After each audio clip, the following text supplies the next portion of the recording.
O tema de hoje desse nosso programa Diálogos no Espaço Democrático é a democracia e as eleições nos Estados Unidos da América. Para tratar desse tema, nós temos uma convidada bastante especial, que é a professora Fernanda Manhota. Ela é coordenadora de Relações Internacionais na FAAP, de São Paulo, e é Senior Fellow do Núcleo Estados Unidos, do Centro Brasileiro de Relações Internacionais. Professora, obrigado pela participação, seja muito bem-vinda.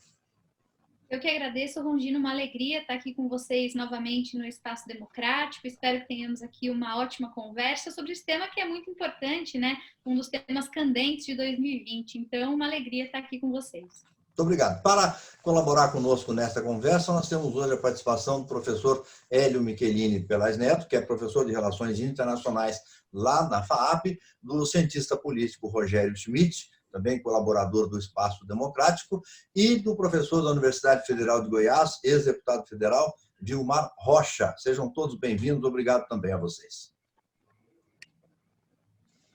Vamos em frente. Professor, eu li recentemente um artigo no jornal New York Times que alertava para alguns fatos que, na opinião do articulista, podem representar uma ameaça à própria democracia nos Estados Unidos. Ele se referia, por exemplo, à forte polarização política no país, não é? Entre os eleitores, entre os cidadãos norte-americanos, a dificuldade de identificar entre fatos e fake news, que confunde a cabeça das pessoas, é um fenômeno quase que mundial, não é? E, finalmente, a própria atuação de um presidente da República que chega a contestar a legitimidade do processo eleitoral. A pergunta que eu lhe faço, professora, é a seguinte: a democracia americana está em perigo? Olha, Rondino, de fato, existe um debate que se tornou muito relevante, não só nos Estados Unidos, mas mundo afora, sobre o que seria o novo populismo, o populismo do século XXI, inclusive por meio daquele livro Como Morrem as Democracias, esse assunto se popularizou muito em diferentes lugares do planeta, né? Então, de fato, nós poderíamos falar que existe um novo paradigma sobre o que representa uma crise democrática institucional, que é um pouco diferente do que nós estávamos acostumados a reconhecer, né, historicamente. Então, quando a gente pensava em uma crise democrática, em geral, sobretudo aqui da perspectiva latino-americana, vinha logo de cara aquela imagem do golpe de Estado, né, tradicional. E cada vez mais o que nós vemos é que existe dentro da própria estrutura democrática uma outra forma de trabalhar com a ideia de uma crise, que é uma crise de representação, é uma crise dos próprios partidos, é uma crise das elites políticas, é uma crise de comunicação também, e que de alguma medida comunica, né, se conecta com isso tudo que você falou. Então dá para entender exatamente de onde vem essa preocupação. Agora, por outro lado, eu acho que seria um pouco exagero da nossa parte reconhecer que, embora existam desafios que são evidentes, eles reverberem em uma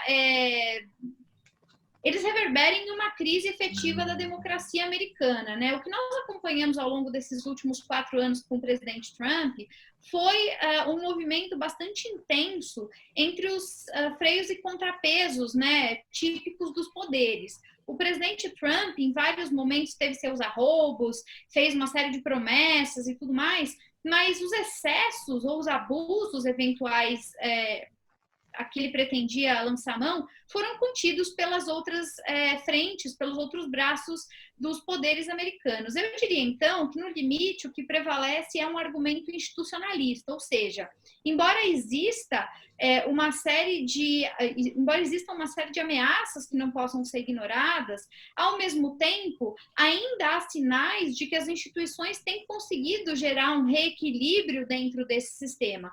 O presidente Trump, ele por várias vezes tentou implementar algumas das suas agendas e foi justamente limitado pelo judiciário, pelo próprio Congresso americano, isso porque o Congresso americano, durante esses anos, teve, durante boa parte do tempo, a maioria republicana do seu próprio partido. Ou seja, né, por mais que eventualmente existam crises que se estabeleçam, elas ainda não estão sendo capazes de corroer o próprio sistema institucional. Então, eu diria que, numa resposta curta e objetiva, é um exagero dizer que a democracia americana está em risco. Fernanda, o Senado americano começou agora, recentemente, no dia 12 de outubro, o processo formal, né, de confirmação da juíza Amy Coney Barrett, que foi indicada pelo presidente Trump para integrar a Suprema Corte, né, na vaga da Ruth Ginsburg. Tudo indica que a maioria que o Partido Republicano tem naquela casa deve confirmar essa nomeação, seja qual for o resultado da eleição presidencial, né, essa confirmação deve vir ainda durante o mandato do atual presidente Trump, né? Então, eu queria, talvez, te ouvir um pouco uma avaliação dessa nomeação e também sobre qual a avaliação que você faz sobre essa proposta que várias lideranças do Partido Democrata têm feito aí, de caso Biden seja reeleito e o Partido Democrata também consiga maioria no Senado, de aumentar o número de juízes que fazem parte da Suprema Corte, né, que são 9. Né? Então é isso. Você acha que essa proposta, caso levada a cabo, pode ser considerada também um risco institucional para a democracia americana, como a gente estava conversando na pergunta anterior?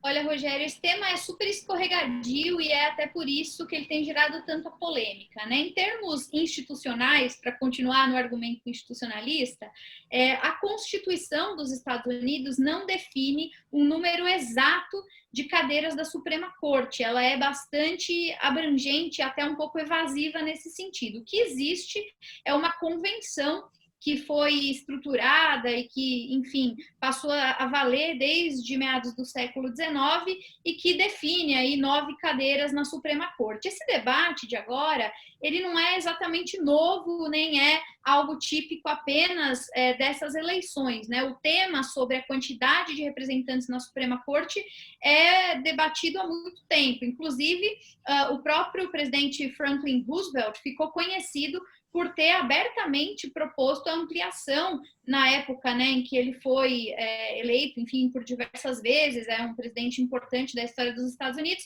de 9 para 15. Aí ele tinha argumentos do porquê que 15 faria mais sentido. Existem estudos, inclusive alguns publicados nos últimos anos, em revistas como a The Economist, por exemplo, que vão dizer que, considerando a dinâmica demográfica, o perfil do próprio judiciário americano, seria o caso de aumentar de 9, não para 15, como queria o FDR, mas talvez para 27. Então, eu estou dizendo aqui, só para dar como exemplo, que esse não é um debate que monopoliza exclusivamente as lideranças democratas do pleito de 2020.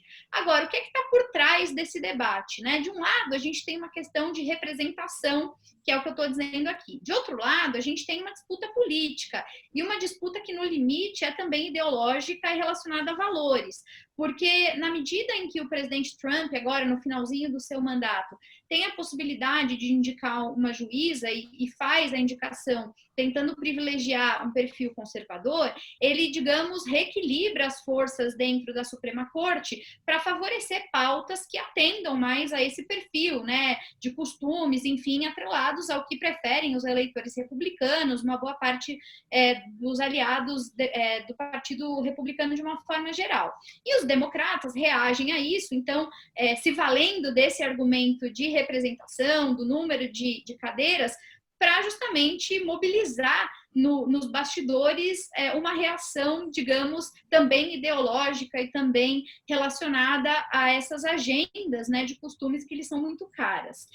Agora, para não dizer que os democratas estão se excedendo no que atualmente eles têm demandado, a gente precisa lembrar das últimas eleições e que foi onde tudo isso começou, né? Vale lembrar que quando nós estávamos às vésperas da eleição ali, que levaria, né, o Trump ao poder, disputando entre o Trump e a Hillary, houve a vacância de uma das cadeiras da Suprema Corte americana, mais ou menos 10 meses antes das eleições, ainda na gestão Obama, e o presidente Obama, quando tentou indicar um membro, né, um substituto para essa cadeira que estava vazia, ele foi, de certa maneira, impedido pelo Congresso, que não era de maioria democrata na época, sob o argumento de que, que haveria baixa representatividade, uma vez que ele era um presidente em fim de governo. Então, o pessoal dizia na época, sobretudo os republicanos, que o mais justo, o mais democrático seria, às vésperas da eleição, esperar o novo presidente eleito e aí dar a esse novo presidente a possibilidade de fazer a indicação.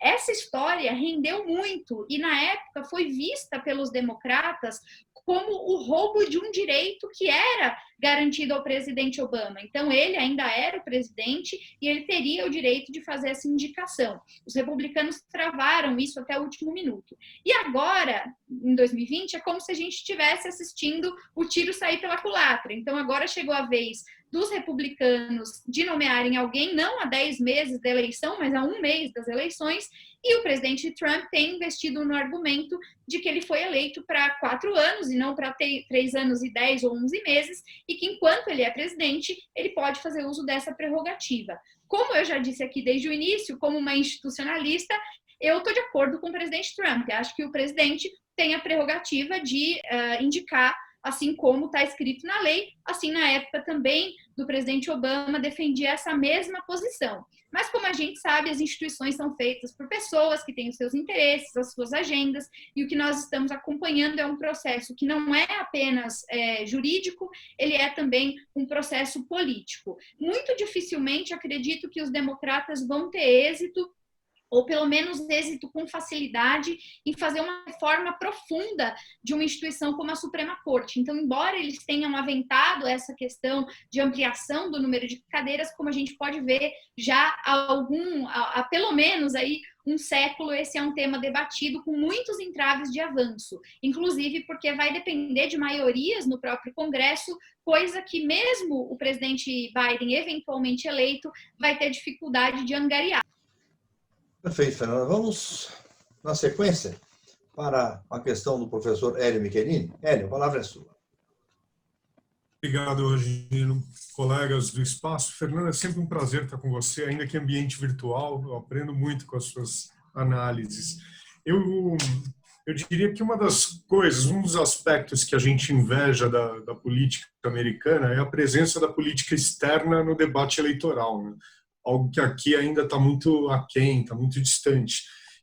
Mas também, por outro lado, existe uma falsa impressão, muitas vezes, do que sinaliza um ou outro candidato e qual é a tradução dos discursos em ações. Então, se a gente fizer cortes cronológicos e bem simplistas, a gente enxerga momentos na política de segurança, por exemplo, dos Estados Unidos, bem claros, né? Momentos como uma doutrina que foi conhecida como doutrina Truman, do presidente Truman, que caminha até a gestão Reagan, em busca aí da contenção, no patrocínio da contenção do expansionismo soviético. Isso gerou manobras bem digestas para nós e para alguns vizinhos. Num outro momento, o presidente George Bush empreende uma doutrina nova, uma doutrina de proteção absoluta, né, com a construção, a proposta de construção de um mega escudo antimísseis, e essa gestão ela também atravessa o mandato Clinton. Num momento mais assustador, Bush filho empreende a lógica da guerra preventiva, essa lógica que o Obama tampouco pôde colocar fim, a esperança de que ele pusesse um fim, mas não houve esse fim tão imediato ou tão claro, as guerras se mantiveram. O Trump, com um discurso bastante agressivo, de fundo nacionalista, bélico, né? No entanto, foi um presidente que surpreendeu pela contenção à guerra, por não patrocinar a guerra. O que eu queria saber, você acredita que um democrata, no caso Biden, seria menos perigoso para o mundo do que um republicano, no caso do Trump? Olha, Hélio, de fato, a questão da política externa tem sido bastante presente no debate eleitoral, inclusive apareceu recentemente na discussão entre Pence e Harris, né, o debate dos vice-presidentes nos Estados Unidos, e de uma forma geral, nós sabemos que a escolha por assuntos de política externa é sempre seletiva, né? A política externa não é geralmente trabalhada em profundidade, não é discutida do ponto de vista de uma doutrina estratégica, ela aparece em geral relacionada a temas que são muito quentes do ponto de vista da mobilização da opinião pública, como tem sido basicamente combate ao terrorismo, a questão do envolvimento com a Rússia, né, das estratégias ligadas à política bilateral com a Rússia, e principalmente no que diz respeito à China, né? A China, aliás, particularmente falando, ela tem sido um fator de aglutinação da opinião pública nessas eleições. Então, independente se nós estamos falando de democratas ou republicanos, o que nós percebemos é uma grande tendência do eleitorado dos Estados Unidos em apoiar medidas mais duras em relação à China. Por isso, os dois candidatos se diferenciam tão pouco nesse sentido quando a matéria é estabelecer algum tipo de contenção ou animosidade com relação à política comercial ou assuntos desse tipo. Agora, migrando para temas mais ligados à defesa, como você falou agora, o que é interessante observar da política externa do presidente Trump é que ela é uma política muito mais de afastamento do que de engajamento, né? E até por isso que ela ganhou, digamos aí, a mácula ou o slogan de ser, como os especialistas gostam de falar, a política do withdraw, né? A política da retirada. Isso porque, mais do que propor de maneira efetiva medidas, ações, protocolos, acordos, o que o presidente Trump fez foi retirar os Estados Unidos de uma série de acordos e negociações que ele entendeu e denunciou como sendo desinteressantes para o interesse norte-americano. Então, isso passa por diversas temáticas. A gente pode falar da política empreendida em termos comerciais, a gente pode falar do envolvimento com a própria OTAN, a gente pode falar do Acordo de Paris, a gente pode falar da renegociação do NAFTA, enfim, todas as esferas, né, em todas as temáticas vai ser possível encontrar elementos de denúncia, digamos assim, dos Estados Unidos e de descontentamento da gestão Trump em relação ao status quo. O que é muito interessante de se observar em termos históricos das relações internacionais, porque no limite é como se, entre aspas, a revolução viesse de dentro, né? As pessoas passaram muitas décadas esperando que aparecesse no campo da política internacional um país que fizesse a vez de desestabilizar os Estados Unidos, de propor um modelo alternativo ao modelo de liderança americana. Então, a ideia de que viria um rival e esse rival proporia um novo sistema de governança assombrou durante muito tempo os norte-americanos, né? Primeiro era a União Soviética, depois, por um período, era o Japão, depois veio a própria ameaça da China, que foi substituída rapidamente pelo problema do terrorismo transnacional, agora voltou a ser a China de novo. E no lugar disso, o que nós assistimos tem sido uma revisão que vem do próprio governo americano em relação às estruturas da grande estratégia que os Estados Unidos por si só definiram nos anos 40. O que nós temos de continuidade de 1945 até hoje foi algo pensado à imagem e semelhança dos valores americanos. Então, foram os americanos que decidiram exercer a sua liderança por meio da criação de instituições multilaterais, por meio de regras do jogo que tivessem conexão com aquilo que acreditam ser os melhores valores em termos de comércio, segurança, meio ambiente, enfim, todas as questões. E aí, de repente, são os próprios americanos que denunciam esse modelo de liderança e que parecem não estar mais dispostos a patrocinar esse modelo, né? Eles não querem mais ser os paymasters, como a gente fala desse modelo. É como se o presidente Trump estivesse buscando socializar os custos de ser liderança mundial. É como se ele levantasse a mão e dissesse, bom, tá caro demais pagar essa conta, os benefícios que a gente identifica não são exatamente proporcionais aos custos que nós temos aqui. Isso, inclusive, traz para essa dimensão da política da retirada, do withdraw, também uma discussão sobre a visão do Trump de política externa, que é uma visão muito contábil, né? Como se o tempo todo ele estivesse preocupado em identificar quais são os investimentos que os Estados Unidos fazem versus aquilo que ele entende que são os benefícios trazidos por esses investimentos. Não à toa, a própria política comercial mirou onde os Estados Unidos têm déficits, né, mais gritantes, a China, China, o México e outros países mais ou menos com esse perfil. O Brasil, por exemplo, nunca foi citado em termos de ameaça, a não ser lá nos idos da campanha de 2016, em um discurso ou outro ali, ainda muito embrionário, né, dos comícios e tal, porque com o Brasil, por exemplo, há superávit. Então, a gente sabe que existem algumas balizas que orientam o modo de pensar a política externa do presidente Trump. Eu diria, passando aí diretamente para a resposta da sua pergunta, que as forças que levam à continuidade de política externa, elas, em alguma medida, devem seguir moldando os interesses dos Estados Unidos. Ou seja, eu não sou do time que acredita em rupturas muito severas, seja com a reeleição do Trump, seja com a eventual troca pelo Biden. Isso porque a política externa, ela é, evidentemente, refém de uma narrativa política, de um grupo que ocupa o poder, mas ela também é baseada numa série de interesses pragmáticos, interesses pró-business, inclusive, que vão o tempo todo tentar incidir sobre as agendas e tentar, de alguma maneira, enquadrar os candidatos. É evidente que vai haver diferenças de perfil, é claro que vai haver ajustes, é claro que vai haver mudanças de enquadramento de uma série de coisas, mas eu não diria que dá para acreditar em um mundo melhor ou pior, a depender de quem se eleja. Eu acredito que essas moderações, elas acontecem naturalmente pelas circunstâncias que vêm de um certo pragmatismo.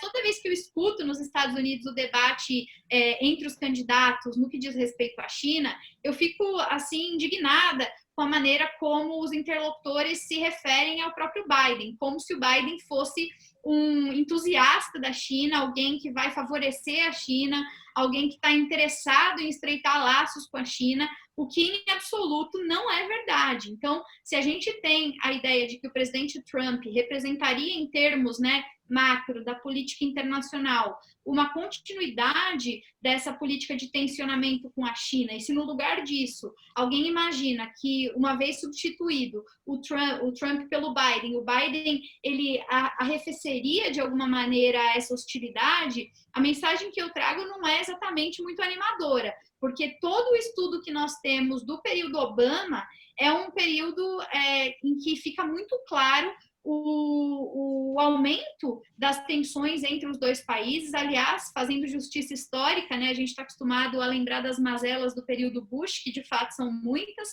mas em se tratando de política bilateral Estados Unidos e China, o Bush filho foi muito melhor do que o Obama, né? E o Obama viveu um degringolar progressivo durante os seus 2 mandatos, já com questões ligadas à propriedade intelectual, à transferência de tecnologia, uma série de questões ligadas a patentes, guerra comercial. Tudo isso já era uma realidade na gestão Obama, tem a ver não só com as questões do próprio partido e do próprio presidente, mas com questões estruturais, que continuam sendo verdade nessa relação de lá para cá. E existem registros, vários registros, de que o Joe Biden, quando era vice-presidente, ele inclusive chegou a dizer por muitas vezes que se dependesse dele, ele seria o primeiro a defender uma guerra comercial e, quem sabe, até cambial contra a China. Então, quando eu vejo nos Estados Unidos, né, às vezes as pessoas dizendo, não, com o Trump a China realmente vai continuar enfrentando uma série de dificuldades. E no lugar disso, com o Biden, estamos diante de uma reaproximação. Não é o caso.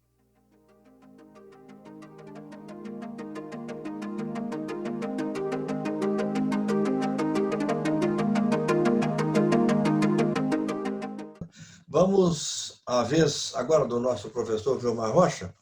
Professor, a palavra é sua. Professora Fernanda Manhota, eu vou mudar um pouco o foco das perguntas. A minha colocação é o seguinte: caso John Biden seja eleito, ele vai ser o presidente americano mais velho, aos 78 anos. O presidente Reagan, quando deixou a presidência, ele tinha 77 anos.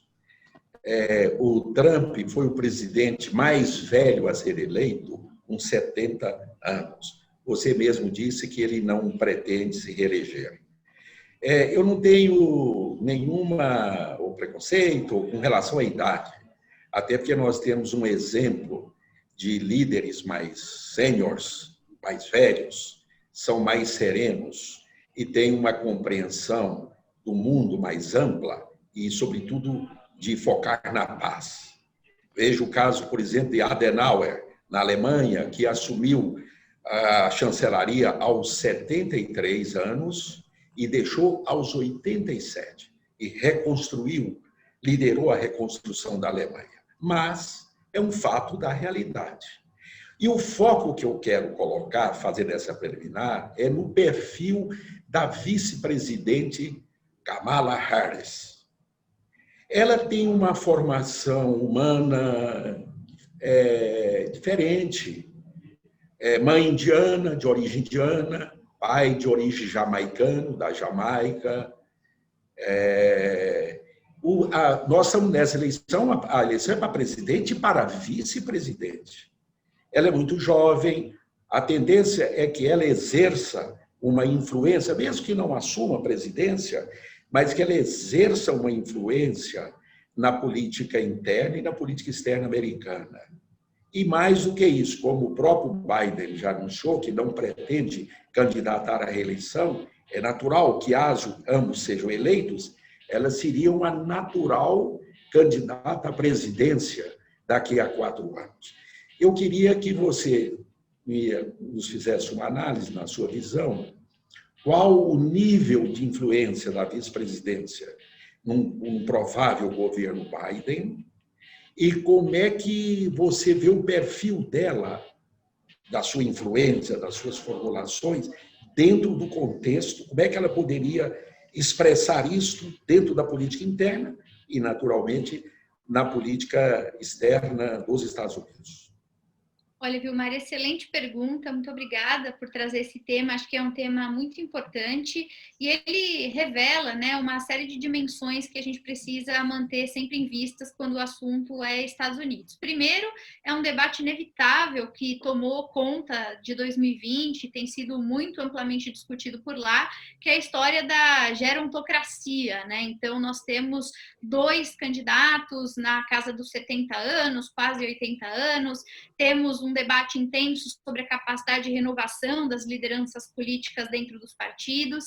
Eu, em geral, me enquadro entre os mais otimistas, apesar de reconhecer que existe um certo atraso em conseguir gerar renovação. Acho que os partidos têm feito esse trabalho. Esse ano mesmo, olhando para os pré-candidatos democratas, nós identificamos vários jovens líderes de vários perfis, inclusive, né, mais moderados, mais progressistas, enfim, de várias naturezas, como também tem entre os republicanos. Então, acho que, assim, em primeiro lugar, vale esse debate, é um debate interessante, importante, inevitável, dado o perfil dos próprios candidatos, né? Então, esse é um aspecto. Mas, tirando isso de lado, assumindo que a gente não vai entrar num debate mais profundo sobre a capacidade de renovação de lideranças, e olhando especificamente para o que tem para hoje, né, que é a Kamala Harris como vice-presidente, eu diria que ela cumpre nessa eleição um papel muito importante, que é de, antes de mais nada, tentar aglutinar um partido absolutamente fragmentado, né? O Partido Democrata, desde a eleição passada, tem tido muita dificuldade de encontrar uma narrativa que coloque todos os seus embaixo de um mesmo guarda-chuva. Isso porque o partido ele tem hoje uma heterogeneidade de eleitores e de perfis muito grande, né? Então, ele foi ficando refém ao longo dos últimos anos da pauta das minorias e, com isso, ele se afastou de boa parte da sua base, né? A base tradicional dos democratas eram os chamados blue collars, né? Os trabalhadores. E esses, inclusive, migraram em grande medida, em alguns estados, para o Trump em 2016, né? É o pessoal órfão aí da globalização, que se prejudicou, que não conseguiu se atualizar, contento no contexto das cadeias globais de valor, é quem ficou desempregado, está vivendo a desindustrialização nos rincões lá, principalmente do meio oeste americano, né? Sempre tem Detroit como a cidade símbolo, mas existem muitas outras Detroit, Estados Unidos afora, o pessoal que vem ainda colhendo o reflexo da crise de 2008. Isso para não falar em assuntos mais profundos que mostram, desde os anos 70, um progressivo esfacelamento da qualidade de vida do americano médio. Então, embora o país como um todo tenha ficado cada vez mais rico, existe, por diversos mecanismos, formas de verificar que o próprio cidadão não percebe que a sua vida melhorou no mesmo ritmo do que dizem os números da economia americana. Então, os índices de desemprego são muito baixos, mas eles não são capazes de captar que o indivíduo antes tinha um full-time job, agora ele tem um part-time job. Então, embora ele esteja empregado tecnicamente, ele acha que ele está pior do que ele estava antes, né? Índice de felicidade da ONU mostra um declínio dos Estados Unidos em termos relativos desde os anos 70.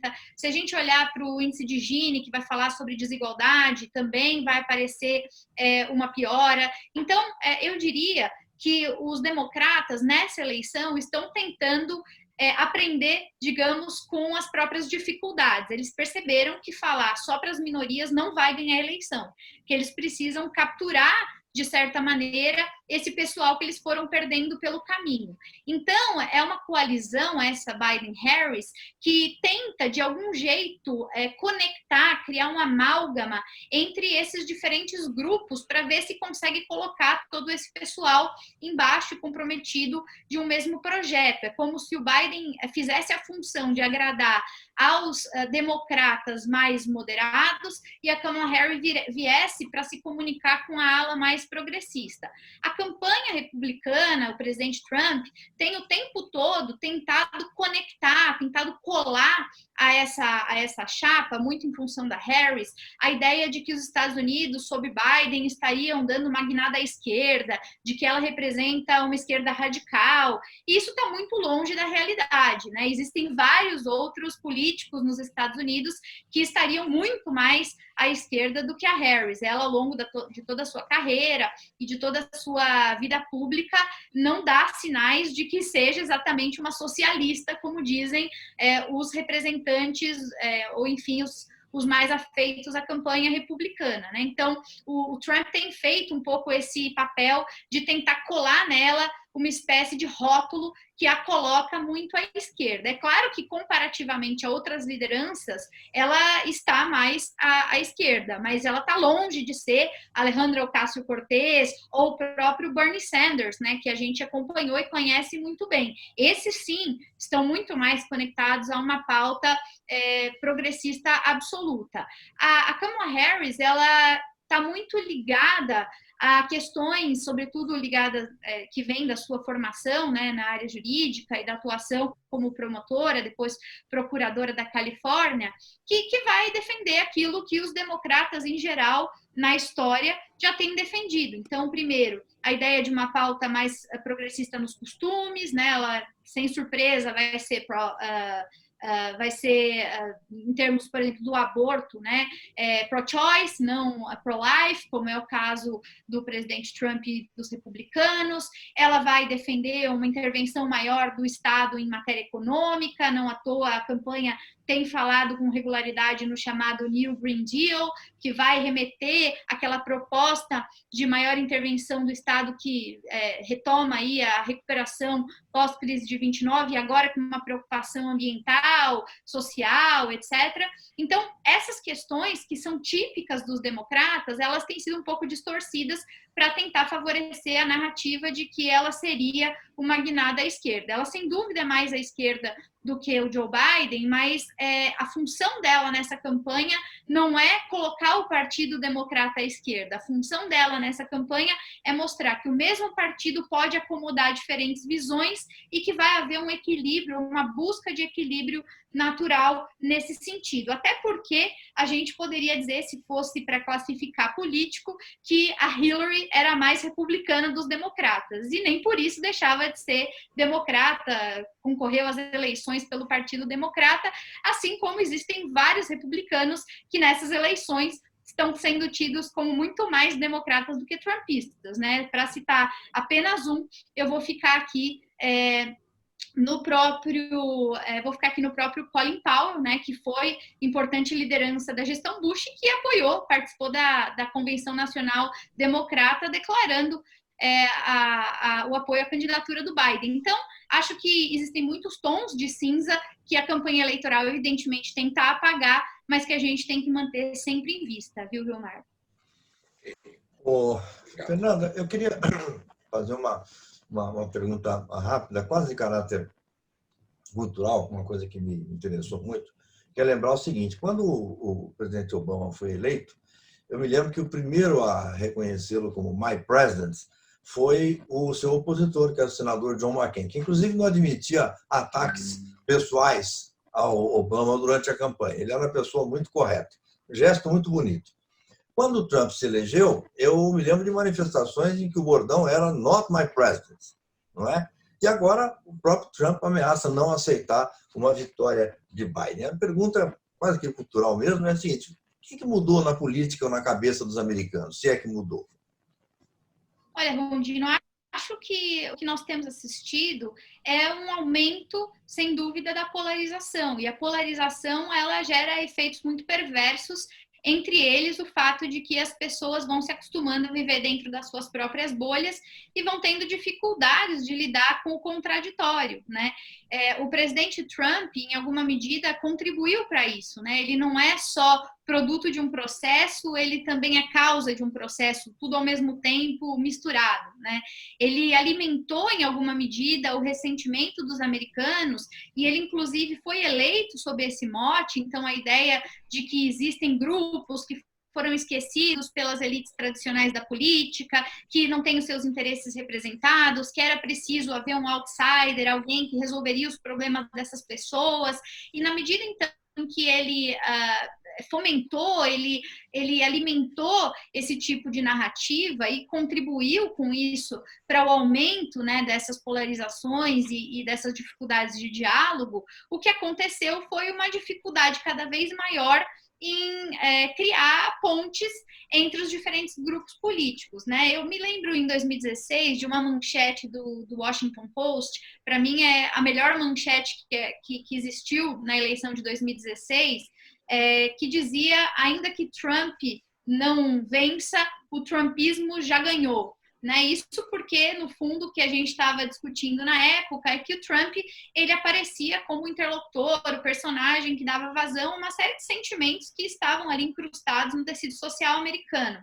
E aí, por isso, vem a discussão da política do ressentimento e de como isso afeta a polarização, a criação dessas bolhas, das câmaras de eco, né? Impulsionados também pelas redes sociais. Então, a gente só se aproxima de quem pensa como a gente se recusa a reconhecer que existem visões para além da nossa própria câmara de eco. Acho que esses são fenômenos que colocaram um pouco mais de complexidade, talvez, do que nós estávamos acostumados a viver alguns anos atrás. Tem também uma questão personalista, né? O presidente Trump, ele é muito menos o Partido Republicano e muito mais ele próprio. Eu sempre digo que o Partido Republicano aceitou o Trump não necessariamente por convicção, mas por conveniência, né? É difícil aceitar a ideia de que os republicanos tenham se tornado trumpistas da noite para o dia. Aliás, uma série de lideranças até hoje sentem o Trump descer quadrado, mas o Trump foi o que permitiu a retomada da Casa Branca pelo partido. O partido, então, decidiu que ia lidar com essa realidade objetiva. O senador McCain, inclusive, se tornou um grande opositor do Donald Trump ao longo da vida pública, dos últimos anos da sua vida pública. Vale lembrar, inclusive, que quando ele faleceu, o presidente Trump não foi convidado para o cerimonial, né, do funeral, enfim, do senador McCain, porque eles dois tinham tido embates públicos profundos, assim, né? O presidente Trump chegou a dizer, inclusive, que o senador McCain não era um herói de guerra, que ele tinha fugido, que ele tinha ficado preso, que não era digno de ser tratado como um veterano, enfim, nos moldes do que o povo americano estava acostumado. Ele sempre foi visto como um herói do país. Então, eu diria que é uma mistura de algumas coisas. É uma mistura da polarização, é uma mistura do ressentimento e da política trumpista, é uma mistura do próprio perfil político do presidente e tem a ver também com o próprio tipo de engajamento social pelo qual nós passamos nos últimos anos, asseverado, sobretudo, pelas redes, pelas mídias, viu, Rondino? Perfeito, Fernanda. Vamos, dado que o tempo passa, né? Eu vou pedir o seguinte, 3 perguntas rápidas para 3 respostas rápidas na sequência dos nossos participantes. Vamos começar pelo Rogério Schmidt. Por favor, Rogério. Fernanda, como você vê a relação do Brasil com o presidente Trump e com o presidente Biden nos próximos 4 anos? Vou responder como gosta do Trump em um tweet. Vou tentar ser sucinta. Sem dúvida, para o governo brasileiro do presidente Bolsonaro, o preferível é uma reeleição do governo Trump, porque já existe uma agenda encaminhada nesse sentido e porque, sem dúvida, a eleição de um opositor vai trazer uma série de dificuldades de comunicação. Vai haver uma agenda muito diferente, uma necessidade de adequação de discurso, isso para não falar em termos pragmáticos de pautas que para o nosso governo aqui hoje são sensíveis e que lá vão se tornar prioridade, como a questão ambiental, né, meio ambiente, e a questão social, como cláusulas trabalhistas e tal. Então, para o governo brasileiro de Bolsonaro, é preferível a eleição de Trump do que a eleição de Biden. Agora, eu não acho que mesmo no contexto de eleição de Biden, estamos com a lavoura perdida, né? Ou seja, o Brasil e os Estados Unidos vão romper relações, como eu já aventei antes. Existem uma série de interesses muito práticos, de ordem muito ligada aos grupos pró-business, inclusive, que vão sempre tentar gerar um equilíbrio para que, embora às vezes no primeiro escalão da política existam dificuldades, em outras esferas de relacionamento ainda seja possível ter trocas produtivas. As relações com os Estados Unidos, elas são históricas, são importantes, eu não vejo isso como algo que vai se perder numa eleição Biden. Hélio Michelini. Fernanda, reforma da ONU e futuro do multilateralismo, nas mãos de um e de outro. Para essa resposta, temos um pouco mais de clareza e objetividade. Para a ONU e o futuro do multilateralismo, melhor Biden do que Trump. Trump não aposta, não acredita nesse modelo. Como eu disse antes, ele inclusive tenta ressignificar o tipo de liderança exercida pelos Estados Unidos, e esse tipo de liderança não passa por esses canais de diálogo, o que, por outro lado, é algo que a gente tem verificado com alguma frequência no discurso do Biden. E quando era vice-presidente, ele, junto do Obama, tentou, sempre que possível, reforçar esses canais. Então, para o multilateralismo, melhor Biden do que Trump. Vilmar Rocha. Fernanda, eu vou fazer a pergunta ao contrário. O Trump é o símbolo de um populismo autoritário, e por aí vai, que tem reverberações no mundo todo, inclusive de forma caricata aqui no nosso glorioso Brasil. A eleição, eu torço pela eleição do Biden, não por ele, eu torço contra o Trump porque ele representa estes valores, esses conceitos que não são os meus, não são, acho, nem da civilização. Você acha que a eleição, a derrota do Trump nos Estados Unidos, que eu desejo, ela terá uma influência contra essas tendências populistas, autoritárias, inclusive no Brasil? Ou seja, a eleição do Trump conspirará contra a eleição desses líderes populistas, inclusive qual o nível de influência que teria, por exemplo, na eleição de 2022 no Brasil? Vilmar, sem dúvida nenhuma, eu concordo integralmente com a sua avaliação. Inclusive, o que a gente verificou em 2016 foi que justamente a eleição do Trump, mais ou menos na mesma época do Brexit, fomentaram em vários lugares do mundo esse tipo de narrativa. E no final do dia, a gente sabe que o que acontece nos Estados Unidos chega em muitos outros países com algum atraso, né? A gente costuma brincar que no Brasil costuma demorar de 10 a 20 anos, dessa vez demorou menos, né? Mas o fato é que o que acontece por lá gera legitimação, gera salvo-conduto, gera exemplo e, sem dúvida, alimenta uma série de grupos e interesses mundo afora, inclusive no Brasil. Então, eu acredito, assim como você disse, que uma eventual derrota do Trump vai sim reverberar mundo afora, fortalecendo, empoderando outros grupos e, de alguma maneira, diminuindo a centralidade e a normalização que aconteceu de algumas condutas do presidente Trump. Então, essa coisa de, olha, antigamente a gente chamava de inadequado e mal educado, agora a gente chama de autêntico, né? Esse tipo de coisa foi ficando cada vez mais normalizado, porque vinha do exemplo do Norte, e me parece que a resposta eventual das urnas dando uma derrota ao Trump vai mostrar para o mundo todo que existem alternativas, né, e que é importante olhar para essas alternativas. E do ponto de vista, indo até um pouco além, da própria psicologia política e de psicologia social, existe um debate sobre essas figuras que são, em alguma medida, narcísicas, né? Figuras que não estão acostumadas, ao longo da sua trajetória pública, em lidar não só com o contraditório, mas com o fracasso. E o presidente Trump é uma figura muito tipicamente descrita nesses termos, né? Então, além de tudo, vai ser um case para se analisar, caso ele perca, como é que se faz para lidar com o fato de ter sido carimbado como loser, né? Que é tudo que ele não quer ao longo de toda a sua trajetória profissional, empresarial e política também, viu, Marco?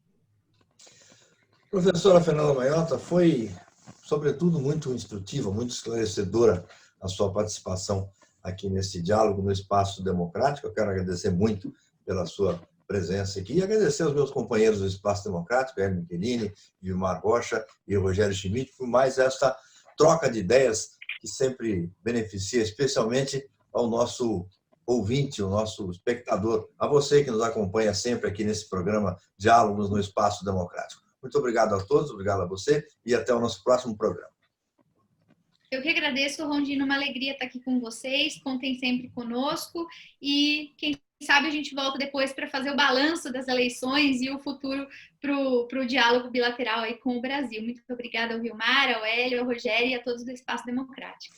Valeu, gente. Um abraço a todos. Obrigado, Fernanda. Obrigado, Rondino, pessoal. Tchau, tchau. Tchau, gente. Obrigada.